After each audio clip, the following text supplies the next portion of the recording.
76 years after vanishing beneath the Pacific, the USS Wasp carrier has been found, her shattered hull a silent witness to one of World War II's most devastating torpedo attacks.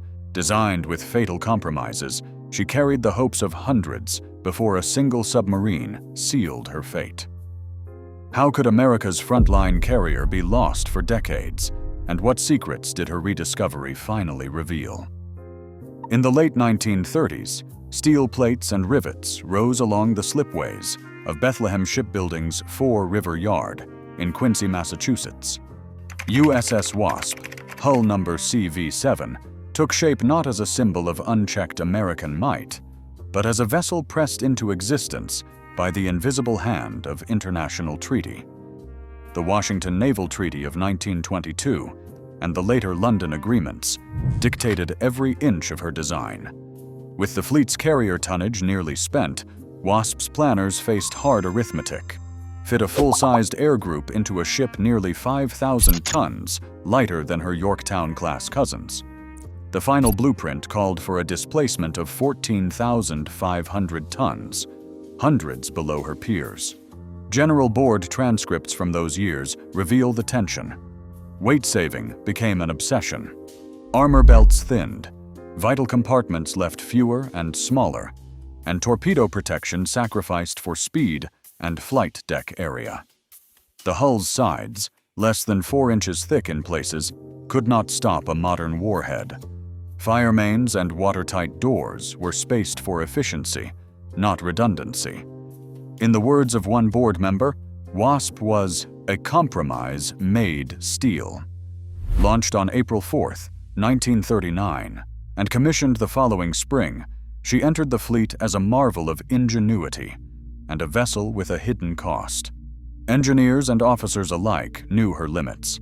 The very features that allowed her to carry a full complement of planes, her slender hull, her broad hangar, her compact machinery spaces, also meant that a single torpedo, well placed, might prove catastrophic. These choices, made in conference rooms and drafting offices, would haunt her from the first day she put to sea. By the spring of 1942, USS Wasp was no longer just an experiment in treaty engineering. She was a lifeline for embattled allies. The flight deck thundered beneath the wheels of British Spitfires, each one bound for the besieged island of Malta. Twice, Wasp sailed from the Clyde, her hangars packed with fighters and her crew under strict radio silence. Deck logs from April and May record the relentless tempo. Aircraft hoisted from cramped hangars, engines roaring to life, and pilots briefed on their one-way journey across the Mediterranean. British and American officers worked side by side, their alliance sealed in the salt spray and exhaust of those desperate ferry runs. When the call came to shift to the Pacific, Wasp steamed hard for the Solomons.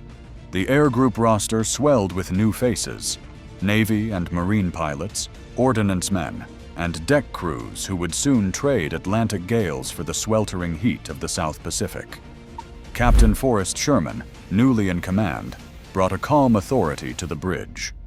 His orders were clipped, his expectations clear. Every man would be ready, every system checked, every plane fueled and armed before dawn. In the days leading up to Guadalcanal, the carrier's log bristles with activity.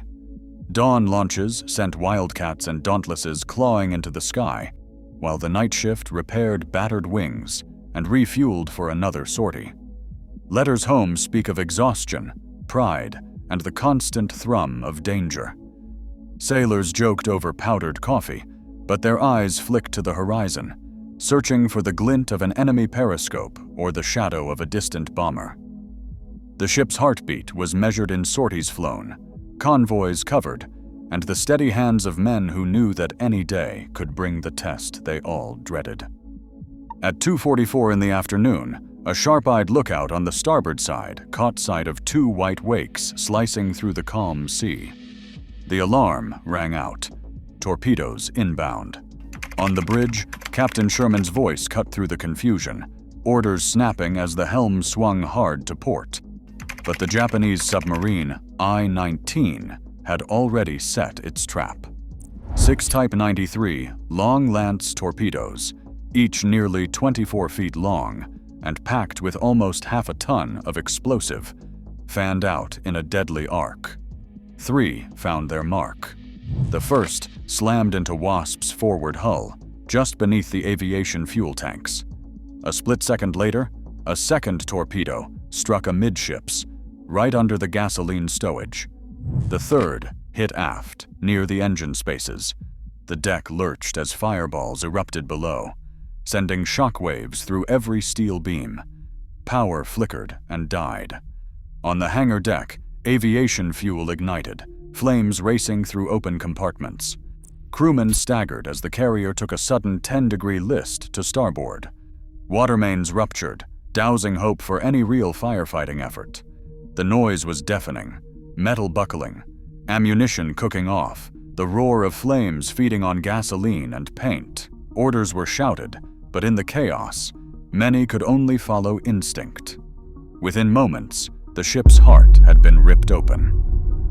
The bridge crew watched in disbelief as black smoke billowed skyward, the engine telegraphs frozen, the radios crackling with damage reports.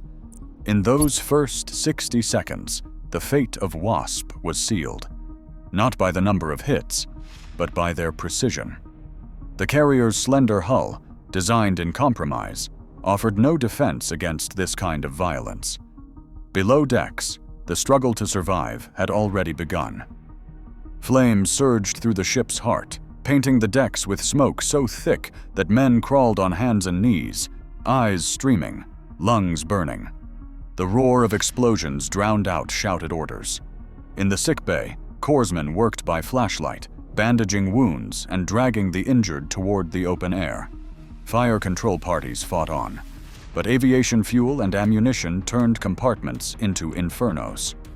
The list grew steeper, water flooding in through shattered hull plates.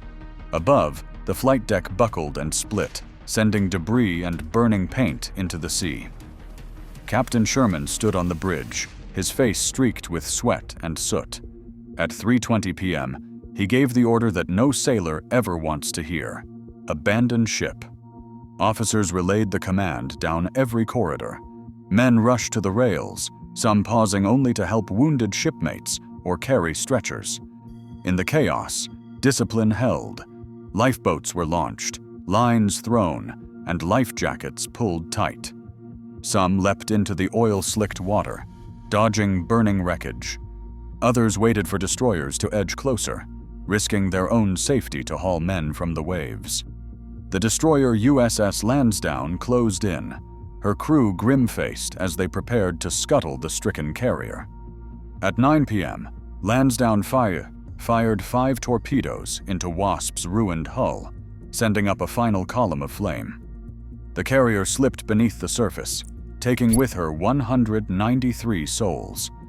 Another 366 were wounded, many pulled from the water by rescue ships. Out of more than 2,100 aboard, nearly 1,950 survived, scarred by fire, loss, and memory. The sea closed over the wreck, erasing the last trace of the day's violence. For decades, the exact resting place of USS Wasp would remain a mystery, sealed by the vastness of the Pacific. 76 years after the Wasp vanished beneath the Pacific, a new kind of search began, one driven by data, not rumor. The crew of RV Petrel pored over wartime charts and survivor accounts, plotting a search grid across hundreds of square miles of open ocean. Each sector was swept with multi-beam sonar, the technology sending thousands of acoustic pulses down to map the sea floor in sharp relief. Every blip, every rise and shadow was cross-checked against archival loss coordinates and the last known positions from the carrier's logs.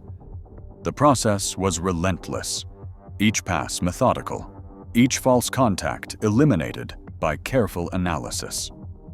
Expedition members worked in shifts, monitoring sonar returns and adjusting the grid, determined to turn silence into evidence. At last, a shape surfaced in the data, a hull, unmistakable, resting far deeper than sunlight could reach. The coordinates were marked. For the first time since 1942, the location of USS Wasp was no longer a question. Floodlights from the ROV swept across the wreck, revealing the battered hull of USS Wasp resting upright on the ocean floor.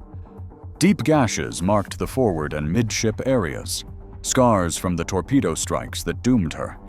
The steel was twisted and ruptured, matching precisely the damage described in wartime reports. Hull breaches near the aviation fuel tanks, the magazines, the engine spaces.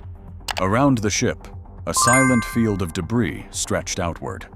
The outlines of 46 lost aircraft, wings folded, fuselages torn, lay scattered where they fell. Photogrammetry overlays confirmed the story told by survivors. Fire and explosion had ripped through the heart of the ship, leaving a trail of collapsed decks and scorched metal. Despite decades beneath the sea, the carrier's form remained unmistakable, a silent witness to violence and sacrifice, preserved in cold, still water far below the reach of sunlight. On January 14, 2019, the wreck of USS Wasp CV-7 was found upright nearly 14,255 feet beneath the Coral Sea, a discovery made possible by archival research and modern sonar technology. The evidence confirms what war records and survivor accounts long described. 3 torpedoes from submarine WWII-19 struck frames 48 to 58, causing fires that led to the loss of 193 crew and the carrier itself. Still, some details remain beyond reach. The full sequence of events inside the hull and the identities of all who perished are not fully documented. Yet the recovery of 46 aircraft and the ship's intact orientation offer new insights into her final hours. Today, USS Wasp's story stands as evidence of both the cost of war and the enduring commitment to remembrance. Her rediscovery closes a chapter written in sacrifice and ensures that those who served are not forgotten.